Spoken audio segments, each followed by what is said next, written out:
It is 12:30 here in Melbourne, so I would like to welcome everyone to our second Bilingual Education Webinar. Good afternoon, good evening, good morning. My name is Stephanie and I'm part of the team here at Deutsche Schule Melbourne. The topic of today's webinar is common worries and myths when raising bilingual children. And I would like to point out that today's webinar will be recorded. Our event today is being held on the land of the Wurundjeri people, and I would like to acknowledge them as the traditional custodians of the land. I would also like to pay my respects to the elders past, present, and emerging. Now I would like to welcome today's speaker, Dr. Barbara Zurer Pearson, and thank her for sharing her expertise with us today. I would also like to welcome our two panelists. There's Bernice Ressel, the principal of Deutsche Schule Melbourne, and Barbara Walsh, our school's business manager. In addition to our panelists, there's also Stephanie Dietrich in the background answering questions in the chat. Thank you for that, Stephanie. Then I would like to welcome our audience and thank you for your participation today. I think that we have participants from Australia, Germany, and the US, and probably from a few more countries as well. Before we start, let me explain to the audience how you can participate today.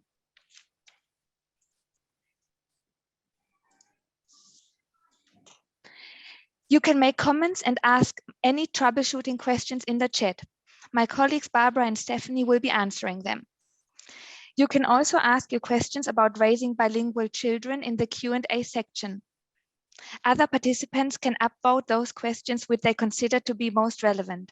We'll have 20 minutes at the end to answer your questions, starting with the most popular ones. My colleague Barbara Walsh will be asking those questions. Thank you for that, Barbara. Before we get started, I would like to invite the audience to participate in a poll. There will be two simple questions which you can answer anonymously, and the aggregated results will be displayed shortly after. The first question is from where you are joining us today, and the second question is about the age of your children, if you have any. I'm going to launch the poll now and we'll wait a moment for everyone to respond.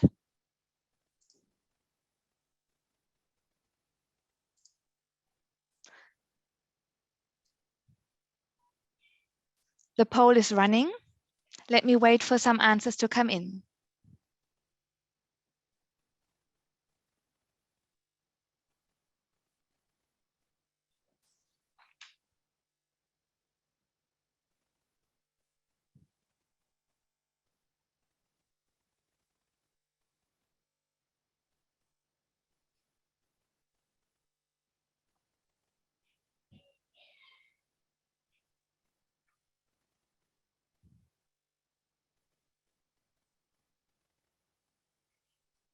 I'll just wait 2 more minutes. I can see that 56 people have participated so far.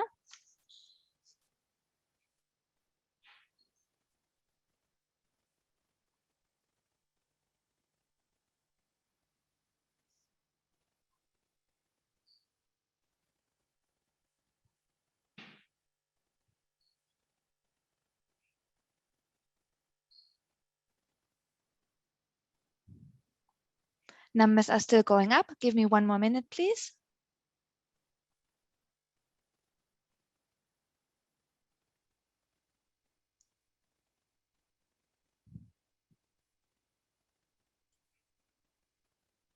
Okay, let me end it. I can see that the majority of people is joining us from Melbourne today. And when it comes to the age of your children, most participants have children who are between 0 and 3 years old, and closely followed by the age bracket of 4 to 6 years old. I'm going to share my results with the audience now, so you can have a look as well.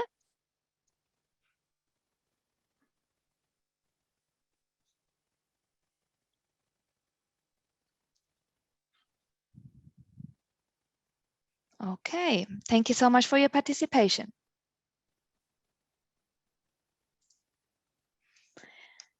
Before we move to Barbara's presentation, can I please ask the principal of Deutsche Schule Melbourne, Bernice Ressel, to say a few words. Thank you, Bernice. Thank you, Stephanie. Also from me, a very warm welcome to everyone who's joining our second interactive webinar in the Bilingual Education Speaker Series. We're delighted to extend that welcome also to Dr. Barbara Zurer Pearson, who's today's bilingualism expert. Barbara is not only a research associate in linguistics and an adjunct professor at the Department of Communication Disorders at the University of Massachusetts Amherst, but she has also more than 30 years of research experience in the fields of language acquisition and bilingualism. She did some groundbreaking work on bilingual acquisition and assessment with her research group at the University of Miami. And Barbara has also written this book, Raising a Bilingual Child, a step-by-step guide for parents. And we would really like to recommend it to you today. It's a fantastic overview. You not only get information, but also practical advice, and there are some really enlightening case studies in there as well. As you have read, the talk today will focus on myths and worries about bilingualism, and I'm sure you're all just as curious as I am to learn more about this. So I won't talk any longer now and hand back to Stephanie in the meantime. Thank you. Thank you very much for that, Bernice. And now let's move straight on to today's presentation. Barbara, may I hand the virtual microphone over to you?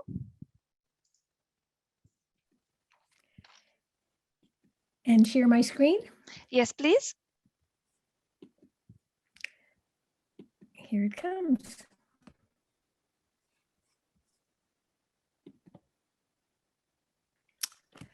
You see that? Yes, but it's not in presentation mode. Okay? Yes, perfect.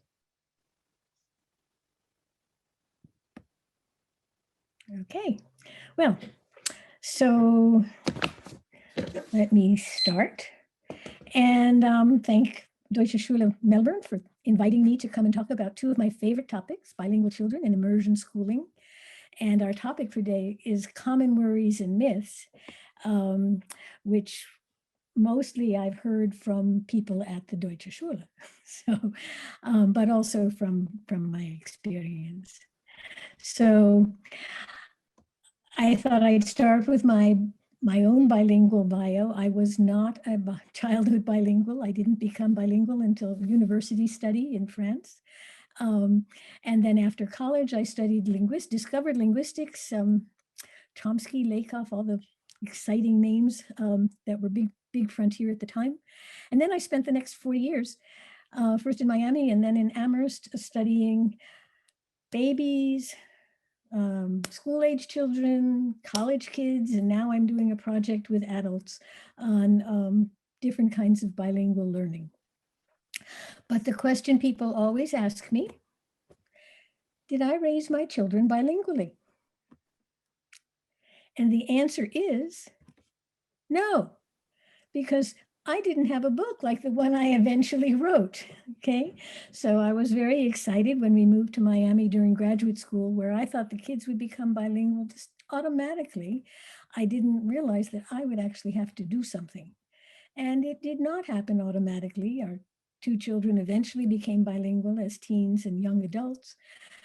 And my son married a Cuban woman, and so I at least have some grandchildren who are childhood bilinguals. And here's a picture of the youngest, Daphne Sophia, when she was 3. Okay, can you hear me? Is the volume okay? Okay. Very good, Barbara. So, pardon? Okay. So meanwhile, thank you, Denise, for showing my book, but I also want to show you that it's in Spanish and Polish and Mandarin, and now I'm working on a children's book.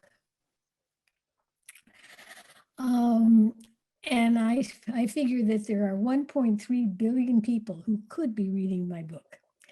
I wrote it to help people understand the challenges and opportunities for children to become bilingual. And what I always say is it's not rocket science. but it's also not what we call a slam dunk. It doesn't just happen. So for most people in Melbourne and in Massachusetts, it really doesn't happen unless we help it happen. And how do we help? The basic fact is that you cannot teach someone a language, but you can create an environment in which they can learn. And babies, of course, almost every baby with normal cognition and hearing and so forth, does one of the most complicated things we do, which is to speak well before they can tie their own shoes. Partly, we can't explain the details of it too much because it's part of our human endowment to learn a language. And once we have the machinery, the mental machinery to learn one language, we can get 2 or 3 or as many as we have time for. Two takes a pretty good chunk of time. So we can concentrate on that for today, but two and 3 are certainly quite common around the world. And in addition to having the mental machinery, they have the need, babies have the need. It's so vital for them to learn because their survival depends upon it.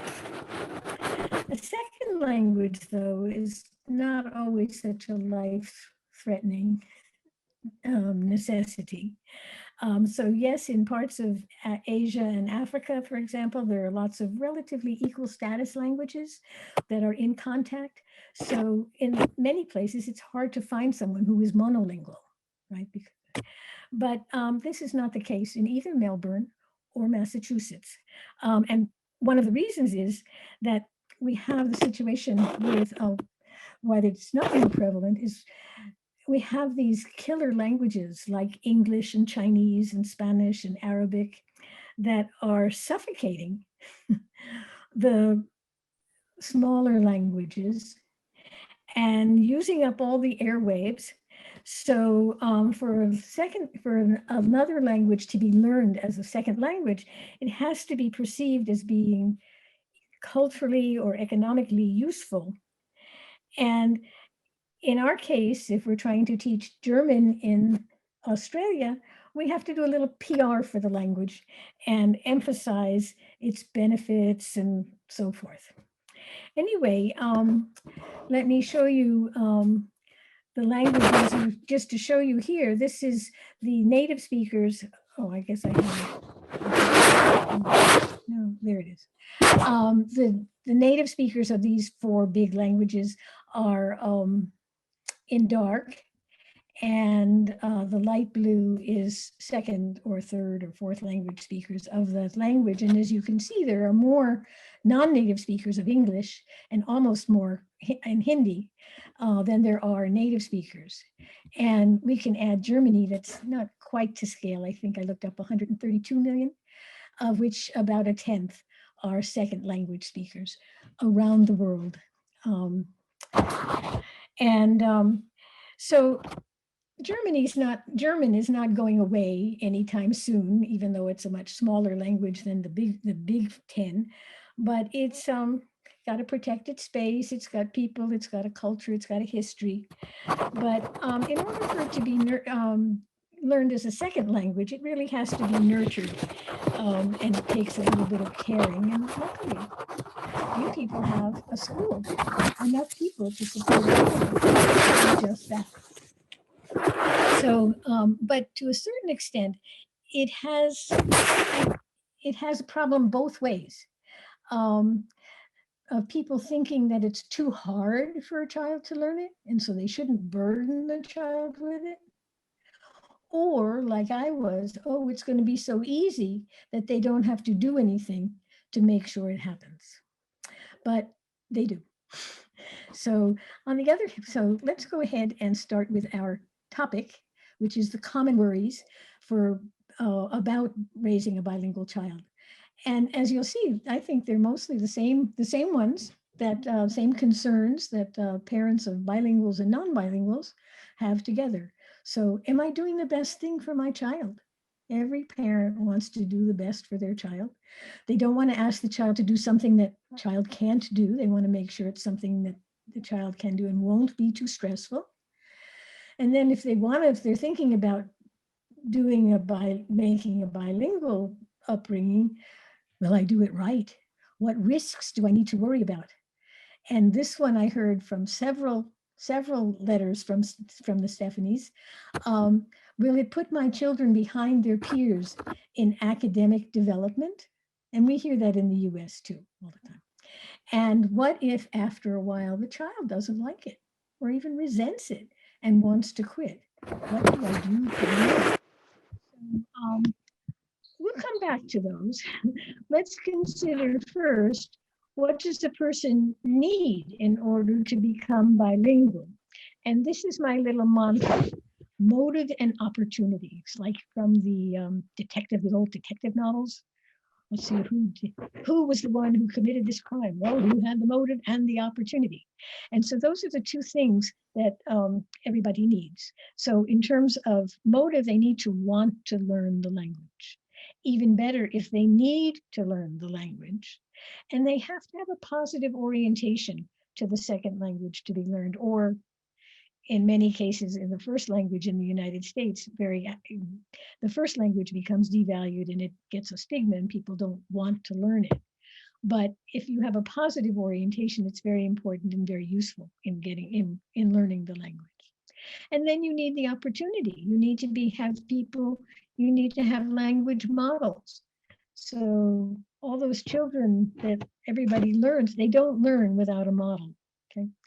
And so preferably have more than one person to speak the language with in each of the languages, and time and a framework to interact with speakers on a consistent basis. So you need a language-rich environment and optionally some formal teaching. Okay. Now, what does a child need in order to become bilingual, in addition to parents who want them to, who get the ball rolling? And here I'm going to turn it around and I say they need opportunity and motive. And I say opportunity first because it's the easier of the two. And you've heard people say you can lead a horse to water, but you can't make it drink.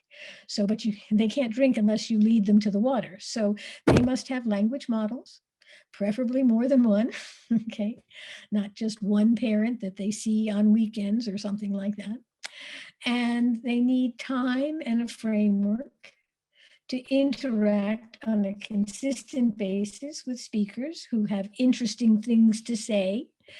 And they need a language-rich home with books and people talking and hearing stories and so forth, and language-rich schools.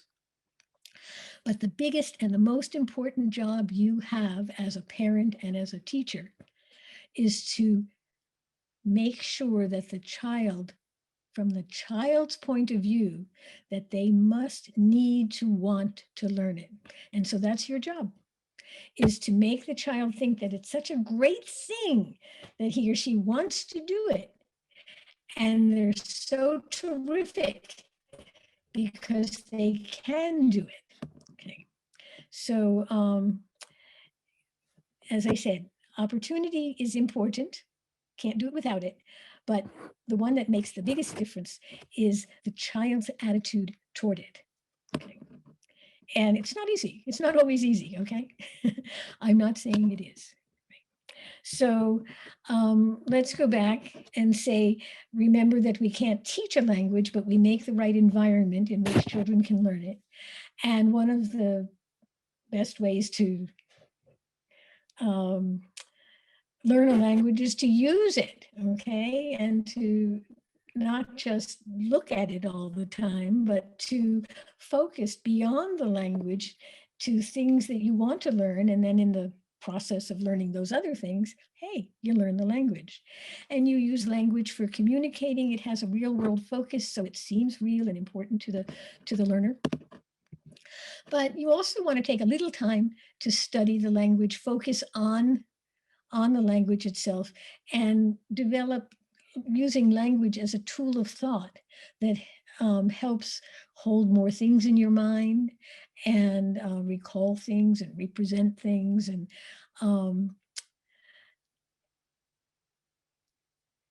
whatever else.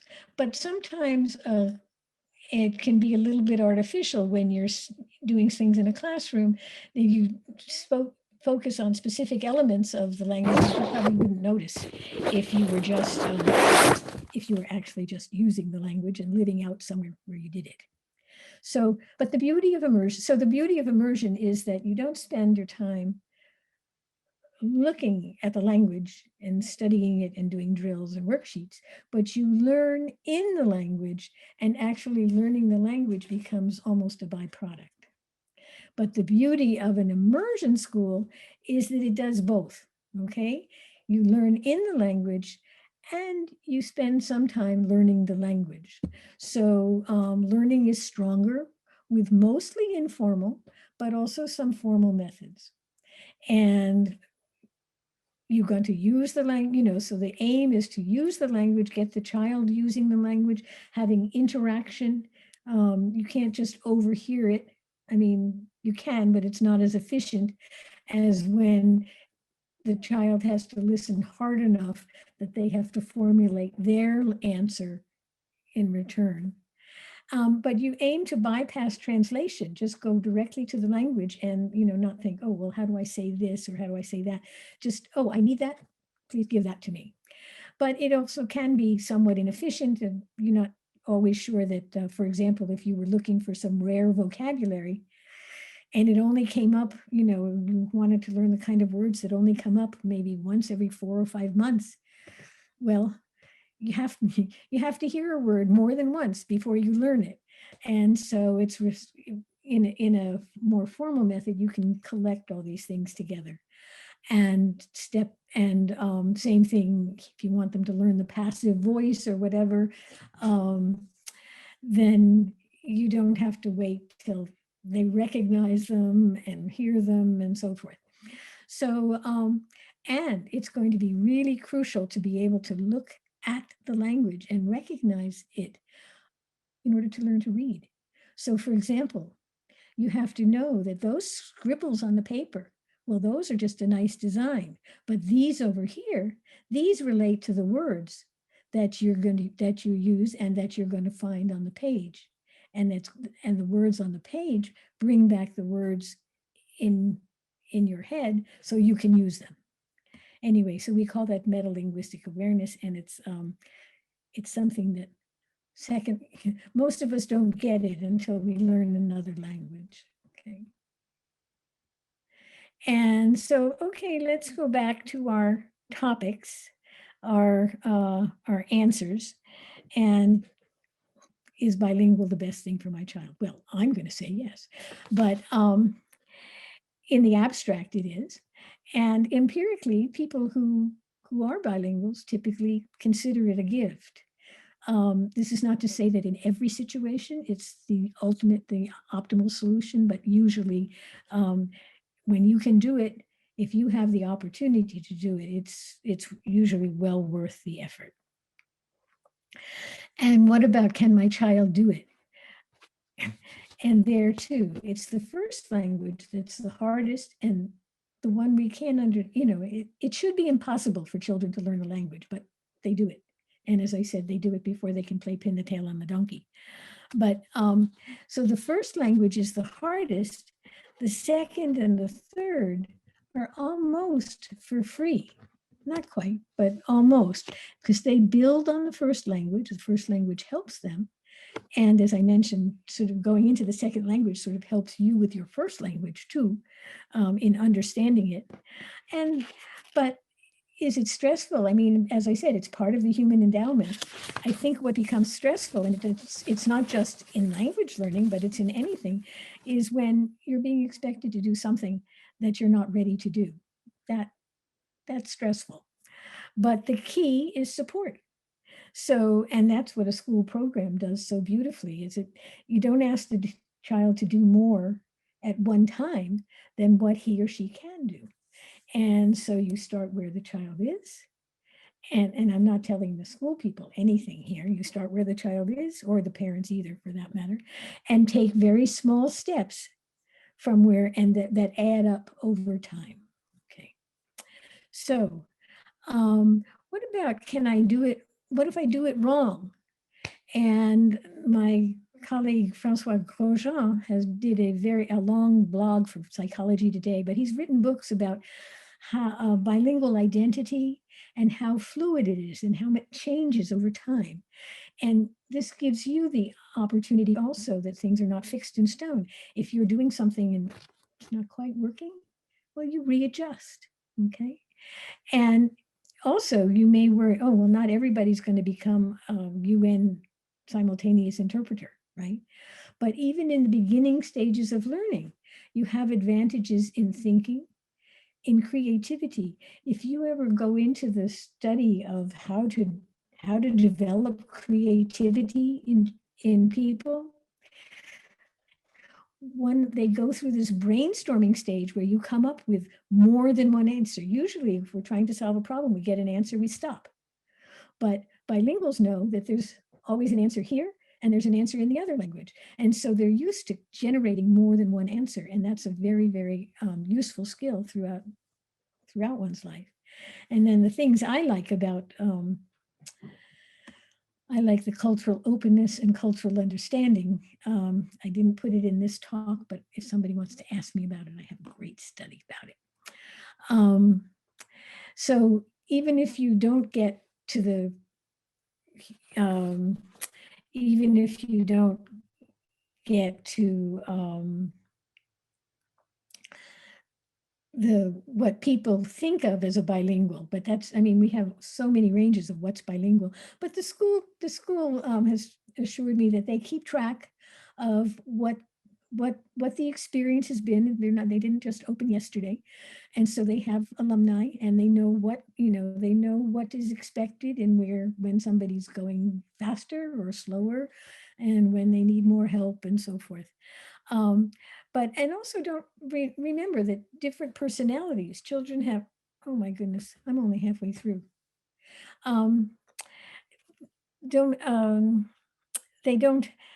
They have different personalities that'll change the way they learn. So some kids won't say anything until they have it just right? And then there are others that have such a strong focus that it's difficult for them to change from one language to the other. And so they may need more support than another to do that. There are many ways to do it, and that's what to do it right, and that's what my book is about. So get it. More worries, and this is the big one. If I don't get to the rest of my talk, I should at least do this part because this is what most people were worried about.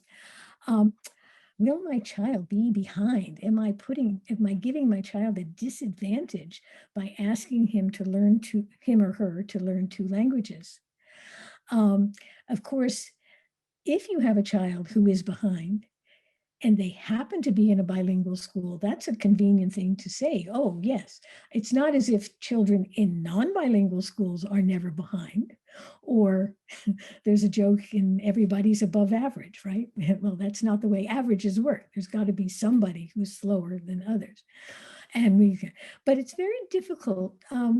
It's very difficult to establish causation because we can't do the ultimate experiment of saying, okay, this baby, we're going to put them in a bilingual family, and this baby, we're going to put them in a non-bilingual family.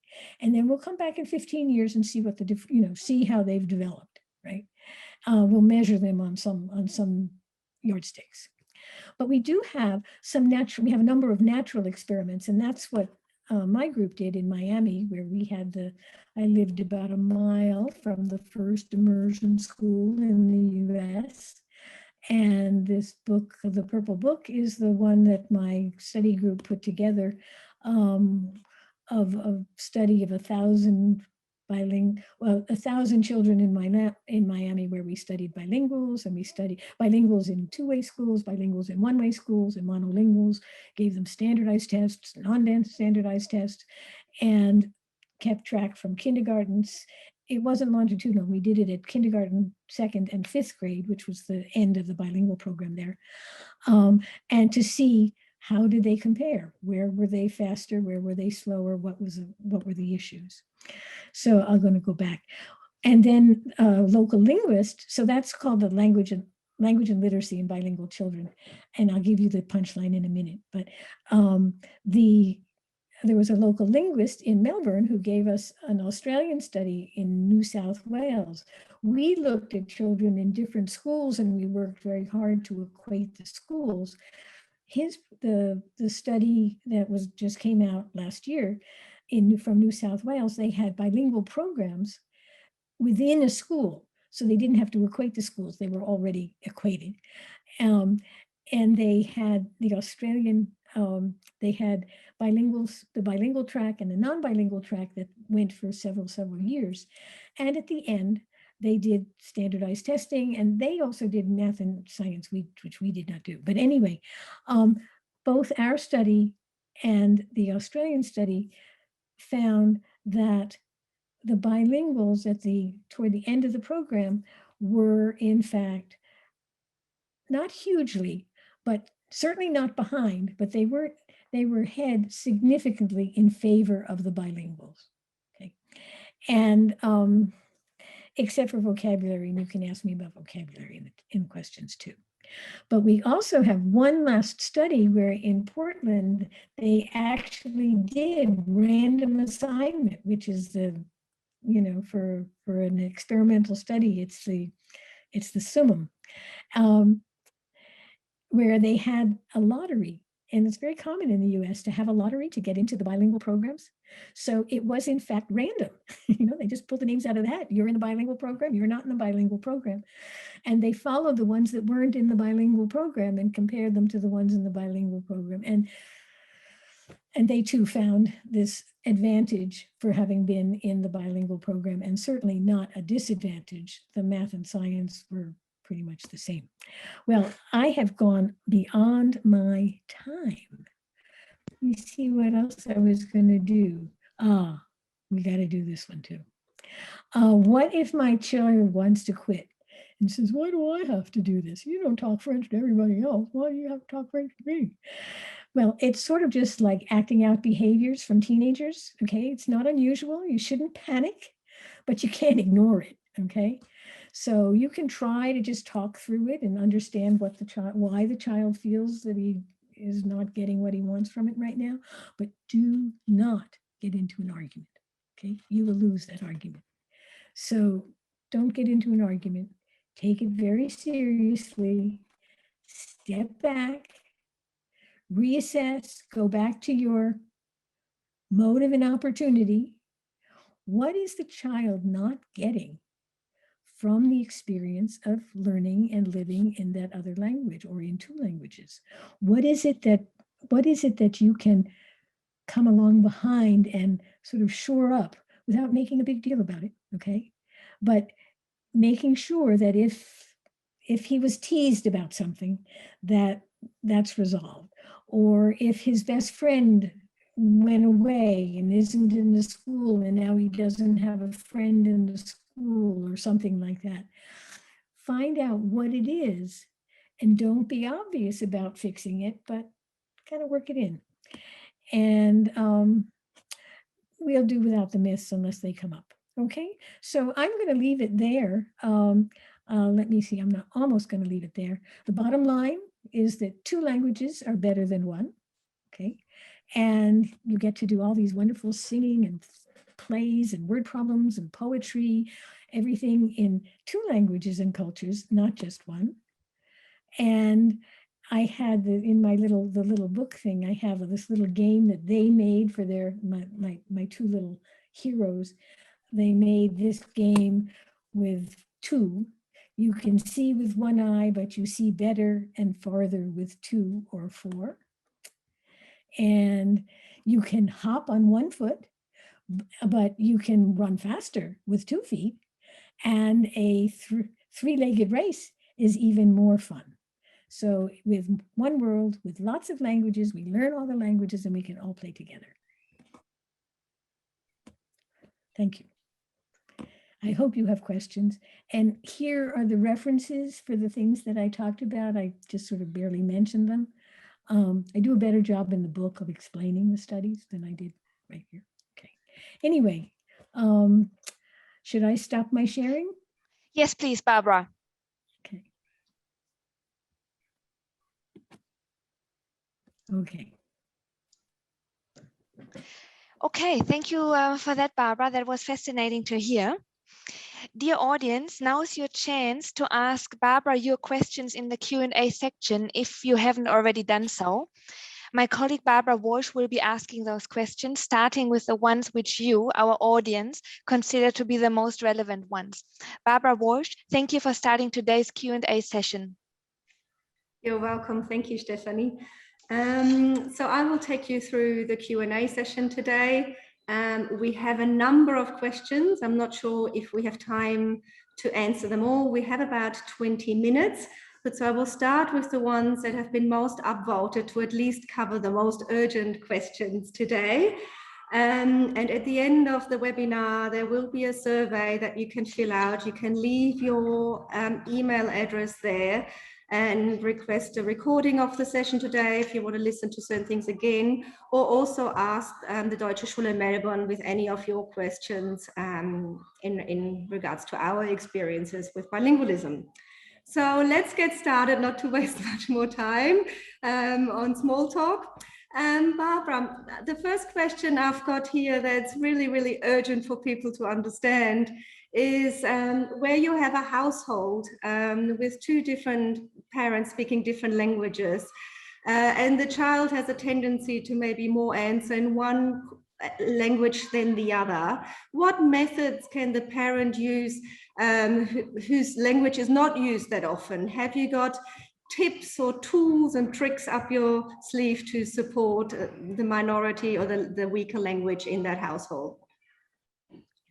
Well, one of the things I wanted to say is that, and I make a big deal about it in the book too, is many of the questions that I saw from the Melbourne parents had to do with this one parent, one language, which is sort of considered, it used to be considered the gold standard of how you raised bilingual children, sort of with this idea of an international family that was blending two languages. I'm going to preface this by saying it doesn't work in the US very well at all. That the minority language doesn't get enough time. So one of the things that you need to do is you need to imbalance it in favor of the minor language, the one that's less favored. That's one thing that you can do. And the other is you might think of a different way of organizing the household. So I do have, I did learn from parents that I interviewed for the book that there are many different ways. These conversations where you're talking one, you know, it boggles my mind. They figured it out. They always came up with something that they wanted to do, but and of course the king of second language German in Australia is George Sanders from, I don't know what city was he from, but he was in Australia. He always talked to his children in the German. And if there were other children, he would talk to them. My recollection is he would continue to talk to his children in the German and not the other. In terms of having the child speak the language that he or she hears the least, I think there's the key to the answer, right? Has to hear it more, has to be called upon to use it more. And not just expect, oh, my parents want me to learn this, so therefore I will do it. That'll only last. I noticed that most of the kids are younger. You can get away with it when they're young. They want to please their parents for a while anyway, but it doesn't last forever. And as I said before, it must go to them. And I see in the chat, I actually have a slide with all of these things that Linton said, keep it fun, make it positive, and all that kind of stuff. So I think that it's unrealistic to expect that the child is going to be as facile in the two languages when he hears them differential amounts, and in fact needs more of the minority language than the other language, if that's what you want to do. And I think if I'll jump, somebody said, well, how do I get my kids to talk to each other in German, right? At home. Well, in the classroom, our experience in Miami was that in the classroom, the kids did what they were supposed to do. There wasn't a problem getting them to speak Spanish in the Spanish class and English in the English class. And even in the halls, they sometimes would keep it going. But I had she was one of my friends, was one of my informants, and she said her mother used to hit her and her sister on their head with a wooden spoon when they spoke the wrong language, which I do not recommend. And in fact, she said what we learned was that we can talk English with each other, but not in front of our mother. So I think it's unrealistic to consider that two children who are dominant in English are going to do it in Spanish, in German, unless there's something specific about the German that makes it more useful for them to do that at that time. But also, they can do that.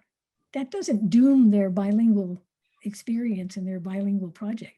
And they can talk to their friends in English as they're going to do, but they should take every opportunity to speak Spanish, to speak German. And as I think one of my parents told me, teach the dog how to, all the things. So you talk to the dog, make them talk to the dog in German. And, my research assistant, when she had babies, her kid was somewhat recent. And so she had a baby, and when the boys didn't want to talk, when she had the baby, they said, she doesn't speak English. So they actually started talking Spanish to her. So anyway, give me another question. I'll go on. Yes, I think this leads quite nicely into the next one, which is around how important is consistency in the household? So if one parent speaks one language and the other, is it necessary for that parent to always speak the same language, or should it, or is it okay when you swap occasionally? How important is consistency in this whole family arrangement? Yeah, well, as you can tell, I'm not a great fan of one parent, one language, but if you're doing it, I mean, kids from age 2 say, oh, you're speaking the wrong language. They'll recognize when you're speaking, you say, you're supposed to be speaking French. You're not supposed to be speaking German, right? So it's helpful if you do it. But if you have one parent who hardly ever sees the kids and another one who's there all day with the kids, it's not going to balance out.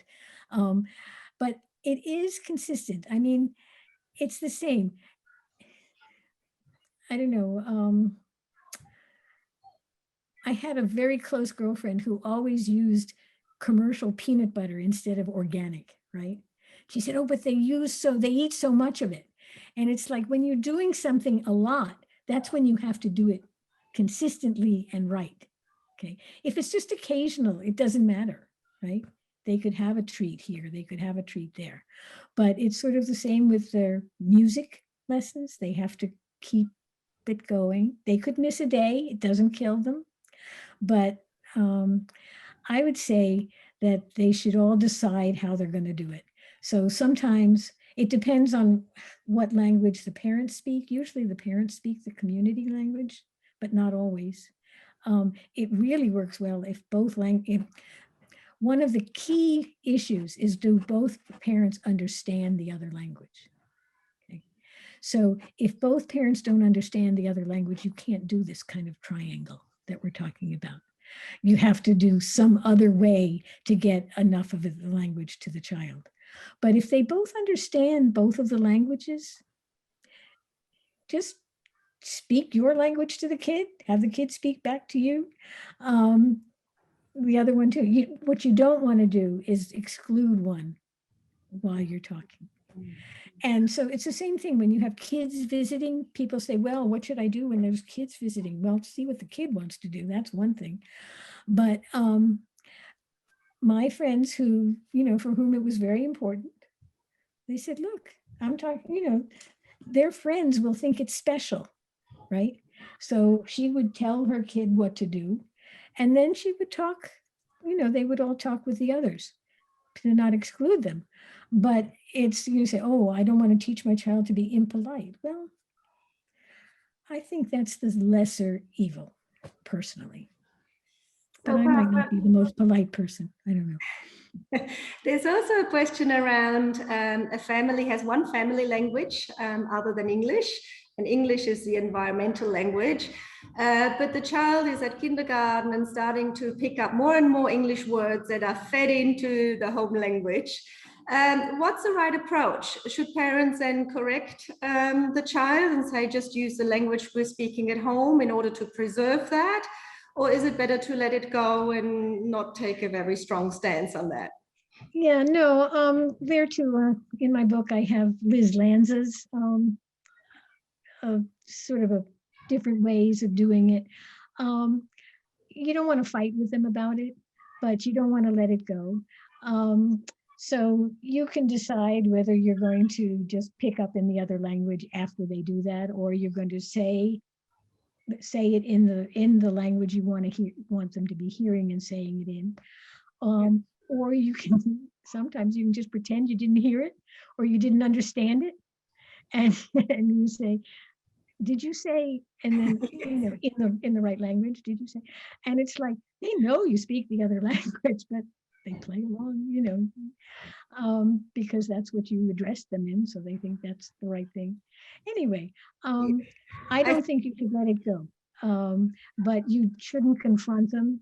And if in fact they continue and they don't pick up your little hints, you can have a conversation about it. I mean, maybe not with a 2-year-old, but with a 5-year-old for sure.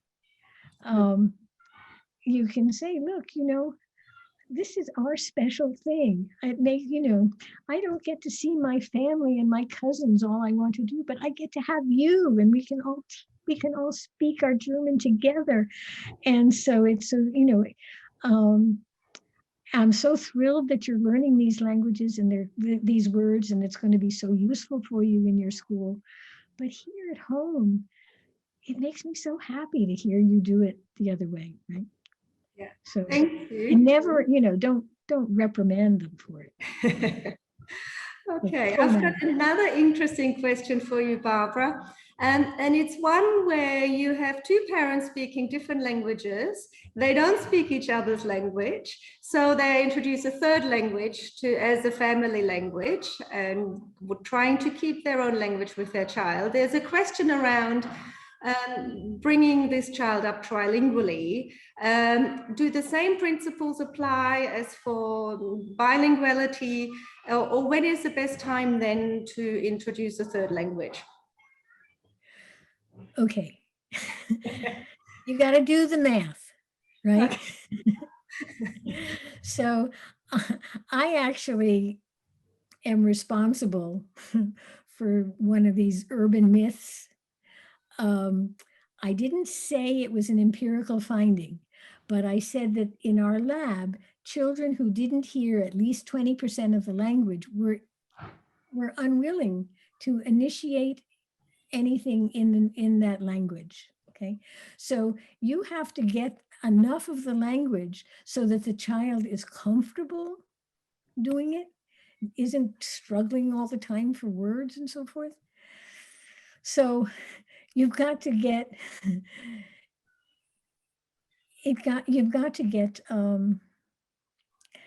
enough time and enough good interlocutors, people that the child wants to talk with. And you have to have a certain kind of a need. So if in fact, like in this other thing, the parents don't speak each other's language at all, how did they get married? I don't know. Probably by the third language. Okay, well then the third language has to be bigger than the other one. And it isn't terrible to wait a little bit to introduce another one, or if your circumstances change. But it's just more, the principles are the same, it's just a little more challenging. Yeah, it's just having enough and exposure. then we have people like Berlitz, who thought he was supposed to make up his own language. But, Yeah. you know, people that learn, there are people that learn like 20 languages, but those are, I don't know, savants or something. But it's certainly doable. There's a large contingent, and there are more and more studies of trilinguals. There were not so many studies when I was coming up, but there's many more studies. I see them a lot. It's just do the math, figure it out, and use the resources you have. If you don't have the resources for the third language, don't waste what you have on it. Right? All right. That's my opinion. Lovely, thank you for that. Now, there's another interesting question. If a parent wants to teach their child a language, but they're not native speakers themselves, so they've acquired the language in their lifetime, is that a good thing to do, or is it best to have a native speaker language model, or is the other thing also acceptable? You know, there is concerns around maybe there's some grammatical smaller errors in the more difficult languages, or accents, you know, all these kind of considerations. So do you not have friends with, growing up, did you not have friends whose parents spoke with an accent? Yes, it's a very good question. And did the child pick up that accent? In my experience, mostly not. No, not mostly. Never. Unless the child, I mean, I've seen a study that says when there's an autistic child, they might pick up the accent. Yeah. But hardly, I mean, it would be so rare for them to pick up that accent. I actually differ from a lot of people. So I respect when people say that they don't want to use a language that they won't feel comfortable with. If you are at all fluent in a language, and I have a big section in the book where I talk about it, and I'm in favor. I think that by using a language, if you're at all comfortable in it, two things: you can't be the only model, and that's why people don't pick up their mother's or their father's funny accent. They can't be the only model, and I find that people who are non-native speakers are more careful about getting, you know, one of the things we say, it takes a village to teach. So you have to have more than one person, and someone who is a non-native speaker will go out of their way to do it. I think George Saunders had a thing where if they had a word that they didn't know, they didn't stop the conversation, but he would kind of look it up later and then they would talk about it or something like that. I think you're trying, if you're at all comfortable with it and can do it, you're using it shows that you value the language and you value their doing the language, and you give them more practice, and pretty soon they're going to be correcting you and rolling their eyes at you. Right? So I mean, depending, or you might get better at it, be practicing with your kids, right? Yeah. So, and you know, reading, be sure that you're reading a lot, and listening and hearing and so forth. So you might actually get better as you're doing it. But someone like George Sanders, are you not familiar with George Sanders? I didn't look like people were recognizing who he is. Do you know who he is? No? Well, I think his books are probably out of print, but in the 80s, he was a German, he was a second language speaker of German who moved to Australia with his wife from Germany. And his wife was not German. She spoke English, but she understood German. And he was this was in way before the internet. He was a ham radio person. So he kept his German up. And he did a remarkable job of, you know, his kids, he didn't have anybody to speak German to, so he grew them, right? he grew the kids to, and it's a very inspiring book, to tell you the truth, if you can find it. And he was from Australia, but I don't know what city. I don't know that it was Melbourne. All right. I think anyway, that's the way I feel. People could argue it, but I think I have a lot of friends who have found that it, and students and so forth, where they have found that it works. Okay, I think we have time for one more question. This is one I want to pass to you first, Barbara, and maybe then to our principal, Bernice. It's around when can parents expect their children to be fluent in both languages? Are there guidelines? If they're grown up with 2 languages in the whole household, at what point will they be easy to switch between language and be truly bilingual?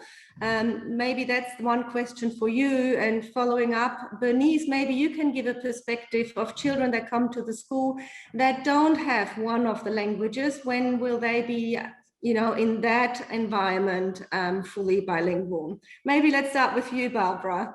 Well, just listening to the very first way you framed it, or whoever framed the question, was that they grew up with 2 languages in the household. Well, Yes. That's a whole range of things. We don't know what that means, right? Unless we have a little video camera, we can figure it out. But so I think that it's, if kids are hearing relatively equal amounts, certainly 2-year-olds are comfortable going back and forth, right? Yeah. But of course, a 2-year-old, the bar for speaking the language for a 2-year-old isn't as high as it is for a 5-year-old. Okay, 5-year-old has to come up with more, right? But I would say, well, Bernice is going to know better.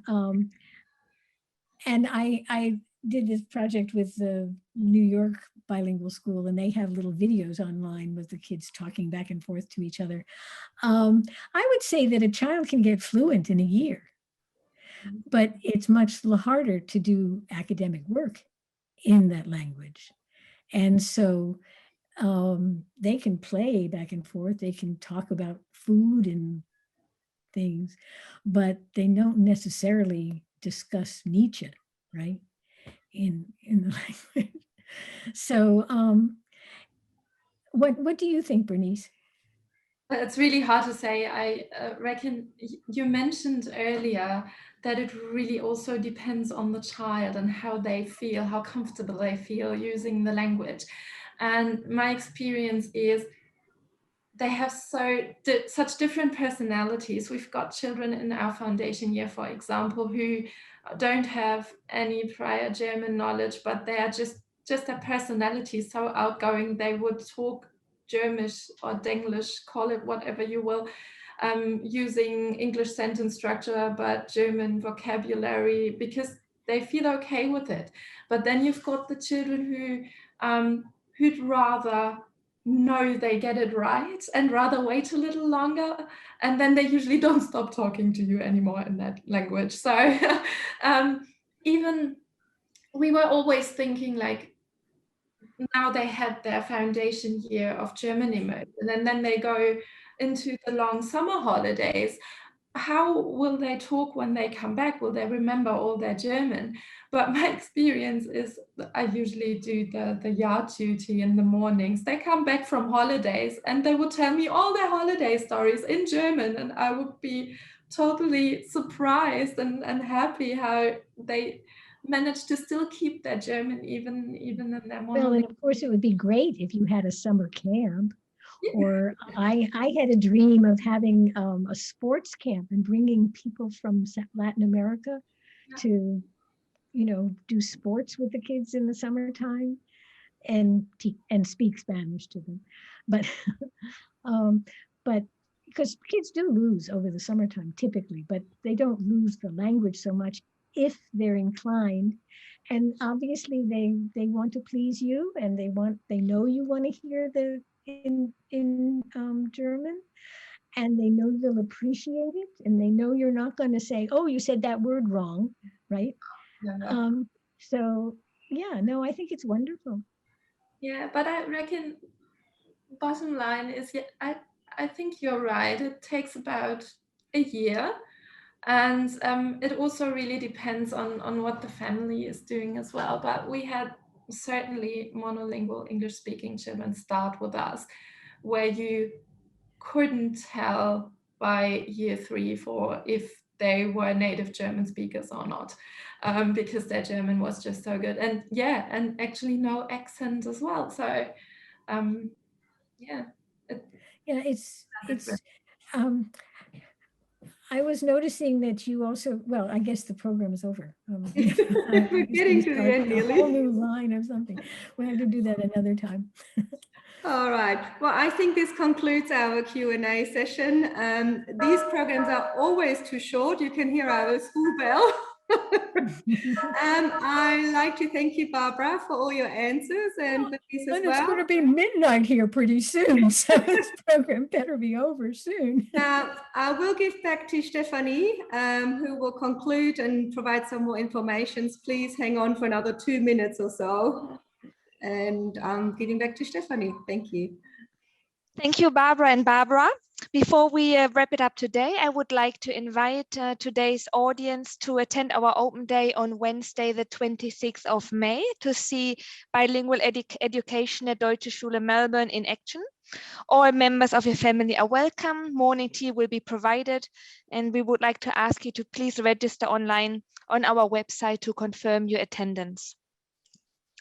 And then I would also like to take this opportunity to invite today's audience to attend or to participate in our next bilingual education webinar.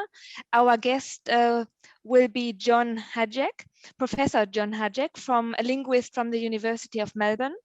The webinar will take place on Wednesday, the 18th of August, the same time as today, and the topic will be strategies and resources for raising bilingual children. Please register via our website, and we will also send you a follow-up email with a registration link. Once this webinar is finished, a short survey will be displayed on your screen with a few simple questions about today's webinar. We would very much value your feedback and will take it into consideration for future webinars. This is what the survey will look like. Thank you so much for your responses. And this concludes today's webinar. A big thank you to Dr. Barbara Zurer Pearson from the US for sharing her knowledge with us today. Thank you to Bernice Ressel, Barbara Walsh, and Stephanie Dietrich for hosting this webinar today together with me. And of course, a big thank you to the audience for joining us today. We hope you enjoyed it and learned something which you will be able to apply in your daily lives. And we hope to see you at our next webinar on the 18th of August. Goodbye and auf Wiedersehen.